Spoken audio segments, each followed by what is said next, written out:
পৃথিবীর বুকে 4 কোটি মানুষের হত্যাকারী চেঙ্গিস খান দুনিয়ার কাউকে ভয় না পেলেও এক মুসলিম সেনাপতির ভয় তার অন্তরকে কম্পিত করত। এবং সর্বশেষ এই মুসলিম সেনাপতিকে হত্যার জন্য তার পূর্ণ শক্তি নিয়ে যুদ্ধ করতে গেলেও প্রাণের ভয়ে যুদ্ধের ময়দানের মধ্যবর্তী অবস্থানে রইলেন আর নিজের পুত্রকে সেনাপতি হিসাবে সামনে এগিয়ে দিলেন। কি অবাক হচ্ছেন? ভাবছেন পুরো পৃথিবীর আতঙ্ক চেঙ্গিস খান আবার পৃথিবীর বুকে কাউকে ভয় পেত? আমরা জানি চেঙ্গিস খান পুরো পৃথিবীর বুকে এক আতঙ্কের নাম ছিল। পৃথিবীর ইতিহাসের সবচেয়ে বড় জালিম শাসক মনে করা হয় তাকে। 4 কোটি মানুষ হত্যা করেছিলেন। চেঙ্গিসের বাহিনী যেই এলাকা অতিক্রম করত সে এলাকায় মানুষ এবং জীবজন্তুরা পর্যন্ত বেঁচে থাকতে পারত না। সে এলাকার মানুষ এবং জীবজন্তু তো বেঁচে থাকতে পারতই না, এমনকি সেখানকার সবুজ গাছপালাও লাল আগুনে পরিণত হতো। এই শয়তানরূপী মানুষরা সাজানো গোছানো শহর বন্দর সব আগুন দিয়ে জ্বালিয়ে পুড়িয়ে দিত। ঐতিহাসিকগণ বলেন চেঙ্গিসের বাহিনী যখন কোনো এলাকা বিজয় করত অথবা কোনো শহর বিজয় করত, সেই শহরের অবস্থা এমন হতো যে মনে করুন সেখানে কোনো সময় কোনো মানুষ বসবাসই করেনি। ইরানের রাজপুত্রের নাম ছিল রশিদ আল দিন। তার সাথে চেঙ্গিস খানের জামাইয়ের টক্কর হয়। অতঃপর যুদ্ধের ময়দানে বাদশাহপুত্র রশিদ আল দিনের হাতে নিহত হয় চেঙ্গিস খানের জামাতা। আর চেঙ্গিস খানের যে জামাইয়ের মৃত্যু হয়েছিল সে জামাই চেঙ্গিস খানের খুবই কাছাকাছি অবস্থান করত। আর এ কারণে চেঙ্গিস খান এই হত্যাকাণ্ডের জন্য একেবারে রাগে লাল হয়ে গিয়েছিল। আর ফলাফল স্বরূপ যে আক্রমণ সে ইরানে করেছিল তা এতটা বিধ্বংসী ছিল যা ইরানের ইতিহাসে আজ পর্যন্ত সবচেয়ে জীবন বিধ্বংসী হামলা।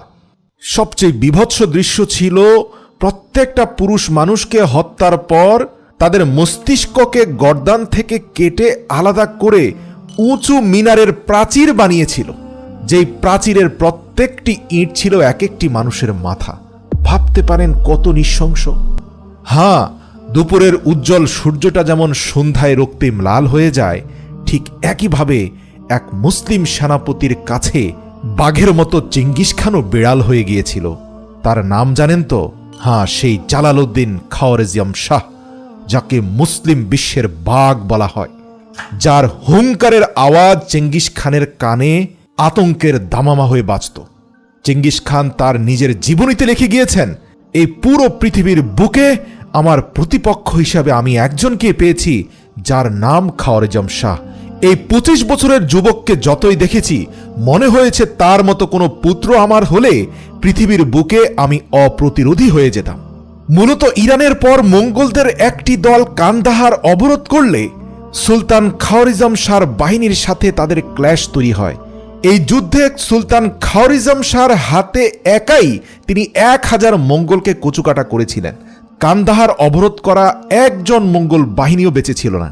এরপর সুলতান জালালউদ্দিন বাহিনীকে চিরতরে দুনিয়ার বুক থেকে ধ্বংস করতে খুদ মঙ্গল বাহিনীর প্রধান চেঙ্গিস খান বিশাল বাহিনী নিয়ে যুদ্ধের জন্য এগিয়ে আসলেন। সুলতান জালালউদ্দিন সংবাদ পাওয়ার সঙ্গে সঙ্গে যুদ্ধের প্রস্তুতি নিতে শুরু করলেন। তিনি অবলম্বন করলেন এক ভিন্ন পদ্ধতি। চেঙ্গিস খান সবসময় জানে যে তার বাহিনী যখন পূর্ণ শক্তি নিয়ে আক্রমণে যায় তখন প্রতিপক্ষ শুধুমাত্র প্রতিহত করার চেষ্টা করে, হয় কেউ পালিয়ে যায় অথবা প্রতিরোধ করতে করতে মৃত্যুবরণ করে। কারণ আমরা সকলেই জানি চেঙ্গিস খানের আমলে চেঙ্গিস খানের বাহিনীর সঙ্গে মোকাবেলা করা তো দূরের কথা, তার সাথে যুদ্ধের কথা কেউ মাথায় আনত না। কোনো মানুষ যদি তার মুখ দিয়ে এটি বের করত যে আমি চেঙ্গিস খানের সঙ্গে মোকাবেলা করব, তাহলে সেই সময়কার মানুষ তাকে পাগল মনে করত। কেননা সেই সময় চেঙ্গিস খানকে হারানো কঠিনই ছিল না, বরং একেবারেই অসম্ভব কাজ ছিল। কিন্তু আপনি জেনে অবাক হবেন, ইতিহাসে একমাত্র ব্যক্তি সুলতান জালালউদ্দিন খাওয়ারিজম শাহ, যিনি যখন জানতে পারলেন চেঙ্গিস খানের পূর্ণশক্তির বাহিনী তার দিকে এগিয়ে আসছে, তখন তিনি প্রতিরোধের কথা মাথা থেকে সরিয়ে দিয়ে উল্টো সেই বাহিনীকে টার্গেট করে ক্ষিপ্র গতিতে এগিয়ে গেলেন চেঙ্গিস বাহিনী হামলা করার পূর্বেই চেঙ্গিস বাহিনীর উপর অতর্কিতভাবে ঝাঁপিয়ে পড়ার জন্য। আর এই যুদ্ধ শেষে চেঙ্গিস খান এই কথাটি বলেছিলেন, সুলতান খাওয়ারেজিম শাহ আমার সন্তান যদি হতো তাহলে তার বাহাদুরিতে আমি পুরো পৃথিবী জয় করে নিতাম।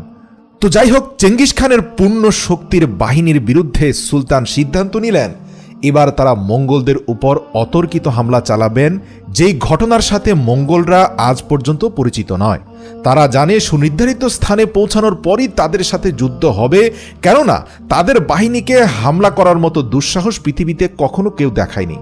আর এই টেকনিকটাকে সুলতান জালালউদ্দিন নিজের অনন্য কৌশল হিসাবে গ্রহণ করলেন। তিনি পরিকল্পনা নিলেন তারা এখানে এসে হামলা চালানোর আগে আমরা গিয়ে তাদেরকে অতর্কিত হামলা চালাবো। যদিও মঙ্গলদের সৈন্য সংখ্যা ছিল সুলতানের থেকে 10 গুণ বেশি। হ্যাঁ প্রিয় দর্শক, যেই মঙ্গলের আতঙ্কে কাঁপছিল তখন পুরো বিশ্ব, ইউরোপ থেকে চীন, আরব সাগর থেকে ইরাক, পুরো পৃথিবীর বিভীষিকা, সাক্ষাৎ মৃত্যু, তার সামনেই ঝাঁপিয়ে পড়েছিলেন 25 বছরের এক যুবক যার নাম সুলতান জালালউদ্দিন খাওয়ারজম শাহ। যাত্রাপথে বিশ্রাম নিচ্ছিল বিশাল মঙ্গল বাহিনী, আর তারই উপর অতর্কিত অস্ত্রের ঝনঝনানি তুলে হামলা করলেন সুলতান খাওয়ারজম শাহ। কয়েকদিন ধরে যুদ্ধ চলার পরে কোনো দিকে পাল্লা লড়ল না। চতুর্থ দিন তীব্র আক্রোশ নিয়ে একের পর এক ঝাঁপিয়ে পড়ল সুলতানের বাহিনী। এবার যুদ্ধের ময়দান ছেড়ে পালাতে লাগলো। এই যুদ্ধে অধিকাংশ মঙ্গল সৈন্যরাই সুলতানের হাতে কচুকাটা হলো। আর এই যুদ্ধের মধ্য দিয়ে সুলতান প্রমাণ করলেন মঙ্গলরা অপরাজেয় নয়। বিজয় সংবাদ মুসলিম বিশ্বের দ্বারে দ্বারে পৌঁছে গেল। এভাবে কয়েকটি যুদ্ধে সুলতান জালালউদ্দিনের কাছে নাস্তানাবুদ হলো মঙ্গলরা। চেঙ্গিস খান ক্রমশই আতঙ্কিত হয়ে উঠলেন সুলতান জালালউদ্দিনের ব্যাপারে। মাত্র 25 বছরের এই যুবক যদি বেঁচে থাকে, কোনোভাবে চেঙ্গিসের রাজত্ব আর টিকে থাকবে না। তাই তো তিনি সুযোগ খুঁজছিলেন কখন সুলতান জালালউদ্দিনের দুর্বল স্থানে আঘাত করা যায়। আর ঘটেছেও তেমনটা। 1221 সালের কোনো এক বসন্তে পরওয়ানের ময়দানে সুলতান জালালউদ্দিন শাহর সাথে আরেকটি যুদ্ধে মঙ্গলদের একটি বিচ্ছিন্ন বাহিনী পরাজিত হওয়ার পর যুদ্ধের ময়দানে গনিমতের মাল নিয়ে শুরু হয়ে গেল তুমুল বিতর্ক। আর এরই কারণে সুলতানের প্রধান সেনাপতি সাইফুদ্দিন আগ্রাক প্রায় অর্ধেক সৈন্য নিয়ে দলত্যাগ করলেন।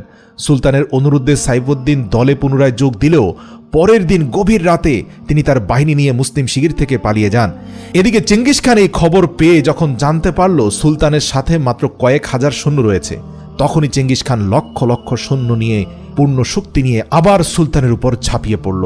24 নভেম্বর 1221 সাল সিন্ধু নদীর পাড়ে নীলাব নামক স্থানে সুলতান জালালউদ্দিন পড়লেন অকুল পাথারে। মঙ্গল বাহিনী তার হাতে গোনা কয়েকজন সৈন্যের উপর বিশাল বাহিনী নিয়ে অনবরত প্রহার করতে থাকল। তারপরেও বীর দর্পে লড়ে গেলেন চেঙ্গিস খানের সাথে সুলতান জালালউদ্দিন খাওয়ারজম শাহ। ওই যুদ্ধে সুলতানের হাতে গোনা কয়েক হাজার সৈন্যের প্রায় সকলেই নিহত হয়ে গিয়েছিল। অতঃপর যুদ্ধের এক সুযোগে সুলতান বুঝতে পারলেন শাহাদাতের মৃত্যু তার সামনে অপেক্ষা করছে। আর তিনি জীবনের ভয় না করে ক্ষিপ্রগতির এক ঘোড়া নিয়ে ঢুকে গেলেন মঙ্গল বাহিনীর বিরুদ্ধে। উদ্দেশ্য কোনো শূন্য নয়, উদ্দেশ্য একজন, চেঙ্গিস খান। 4 হাতে মুসলিম সমাজ আজ ক্ষতবিক্ষত। যে ধ্বংস করেছে বাগদাদ, যে ধ্বংস করেছে ইরান, তাকে শেষ করতে পারলেই পৃথিবী থেকে এই ত্রাসের রাজত্ব ধ্বংস হবে। মহান আল্লাহর হুকুমে চেঙ্গিস খানের একদম কাছাকাছি চলে গেলেন। সামনে আসা প্রত্যেককে কচুকাটা করতে করতে সরাসরি সেনাপতি চেঙ্গিস খানের বুকের জামা চেপে ধরলেন সুলতান জালালউদ্দিন খাওয়ারজম শাহ। এক টান দিয়ে ঘোড়া থেকে ফেলে প্রচণ্ড জোরে তরোয়াল দিয়ে প্রহার করলেন। হাতে থাকা স্টিলের ইস্পাত দিয়ে প্রতিহত করলেন চেঙ্গিস খান। ইতিহাস বলে একমাত্র সুলতান জালালউদ্দিন খাওয়ারজম শাহর সাথে মুখোমুখি সংঘর্ষ এড়িয়ে যেতে চেঙ্গিস খান পালিয়ে নিজের বাহিনীর ভিতর ঢুকে গেলেন। অথচ এর আগে কখনোই চেঙ্গিস খান পালিয়ে যাননি, বরং সবসময় বীরত্ব নিয়ে যুদ্ধ করেছেন। চেঙ্গিস খান জানতেন সুলতান জালালউদ্দিনের সাথে তিনি কখনোই পারবেন না, তাই তো পূর্ণ বাহিনীকে তার সাথে লেলিয়ে দিলেন। সুলতান এও জানতেন যে জালালউদ্দিন হয়তো সর্বোচ্চ কয়েকটি ঘন্টা তার বাহিনীর সাথে একা লড়াই করতে পারবে, কিন্তু কোনো না কোনো সময় সে দুর্বল হবে। সেই দুর্বলতার অপেক্ষা করছিলেন। আর তাই হয়েছে, যখন জালালউদ্দিন শাহ দুর্বল হয়ে পড়লেন একা একা, তখন চেঙ্গিস খানের কয়েকজন জালালউদ্দিন শাহকে হত্যার পরিকল্পনা নিল। চেঙ্গিস খান বলল, তাকে হত্যা করা যাবে না, আমার তাকে জীবিত চাই। আর সুলতান জালালউদ্দিন শাহ যখন দেখতে পেলেন সুযোগ থাকার পরেও সৈন্যবাহিনী তাকে হত্যা না করে গ্রেপ্তারের চেষ্টা করছে, তখন তিনি এক ক্ষিপ্র ঘোড়া নিয়ে মঙ্গলদের সাথে যুদ্ধ করতে করতে উঠে গেলেন এক টিলায়। টিলার ডান পাশে বইছে উত্তাল সিন্ধু নদ।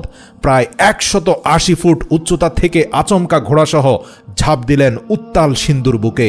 মঙ্গলরা বিস্ময়ের চোখে তাকিয়েছিল সুলতানের দিকে।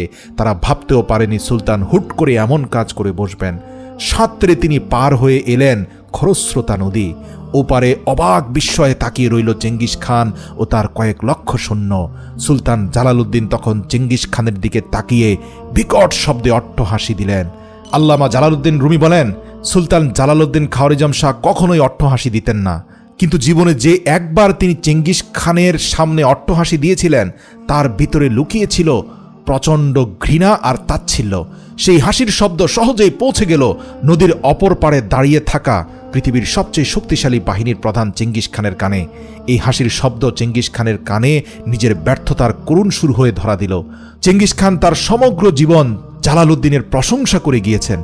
সে বলেছিল, মঙ্গল বাহিনীর জন্য একটি আতঙ্ক পৃথিবীর বুকে, তা হচ্ছে সুলতান জালালউদ্দিন খাওয়ারিজম শাহ। আর ইসলামের ইতিহাস বলে মঙ্গল বাহিনী এবং মুসলমানদের মধ্যে সুলতান জালালউদ্দিন খাওয়ারিজম শাহ দাঁড়িয়েছিলেন জুলকারনাইনের প্রাচীর হিসাবে। তার প্রতিরোধের মুখে চেঙ্গিস খান থেমে যান খোরাসানের মাটিতে। আপনি জেনে অবাক হবেন, সে সময় ইরাক, আফগানিস্তান, এমনকি ভারতবর্ষের মুসলিম শাসকরা পর্যন্ত সুলতান জালালউদ্দিনকে সেনাবাহিনী দিয়ে সাহায্য করেননি। তিনি সবার কাছে গিয়েছিলেন, ধর্ণা দিয়েছিলেন, পূর্ণ শক্তি নিয়ে চেঙ্গিস খানের বিরুদ্ধে লড়াই করবেন। কিন্তু যখনই চেঙ্গিস খানের কথা মুখ দিয়ে উচ্চারণ করতেন, সকল রাজারাই নিজের জীবন বাঁচাতে তার থেকে দূরে থাকতেন। সুলতান জালালউদ্দিনের মৃত্যু হয়েছে এই শোকে। তিনি হৃৎপিণ্ডের ক্রিয়া বন্ধ হয়ে মাত্র 32 বছর বয়সে ইন্তেকাল করেন। ইন্না লিল্লাহি ওয়া ইন্না ইলাইহি রাজিউন। মৃত্যুর আগে তিনি লিখে গিয়েছিলেন, যদি তুমি ভয় পাও তবে তুমি শেষ হয়ে যাবে, যদি তুমি রুখে দাঁড়াও তবে আল্লাহর সাহায্য পাবে।